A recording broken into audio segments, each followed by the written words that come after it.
আসসালামাইকুম বিসমিল্লাহির রহমানির রহিম ইয়াকা না'বুদু ওয়া ইয়াকা নাস্তাইন। মিথ্যাবাদী, মুনাফিক, আত্মসৎকারী, তিনটার মধ্যে কোনটা ভয়ঙ্কর? তিনটাই ভয়ঙ্কর, তিনটাই আল্লাহ সুবহানাহু ওয়া তাআলা পছন্দ করে না। যারা মিথ্যাবাদী তাদের তো নামাজ রোজা কোনো কিছুই নেই। যারা মুনাফিক তাদের তো না আছে দোজখ, না আছে বেহেশত। আর আত্মসৎকারী যারা নিজেকে ঠকায়, আত্মীয় স্বজনকে ঠকায়, যারা বন্ধু বান্ধবকে ঠকায়, এই আত্মসাৎকারীদের কি হবে? মিথ্যাবাদী। অনেকে বলে আপনি মিথ্যা কথা বলেন। সে কীভাবে জানে যে ওই লোকে মিথ্যা কথা বলছে?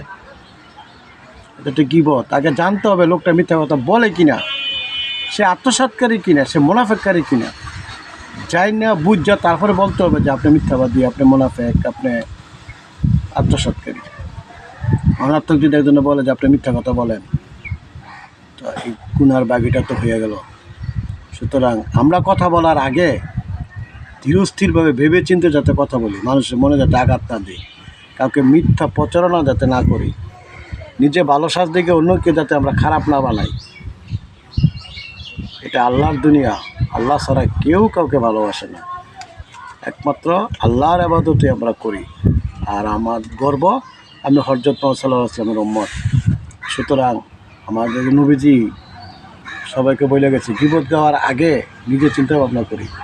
কাউকে যেন ফট করে না বলে যে আপনি মিথ্যাবাদী, আপনি আত্মসাৎকারী, আপনি মুনাফিক, কথাগুলো যাতে আমরা না বলি, ভেবে চিন্তে চলি। মানুষকে অসম্মান করলে নিজে অসম্মানিত হতে হয়। নিজের বড় মনে করলে বড় হওয়া যায় না। অন্য যাকে বড় বলে সেই বড় হয়। সুতরাং সাবধান সাবধান সাবধান। আমরা সবাই ভালো থাকবেন। আসসালামু আলাইকুম।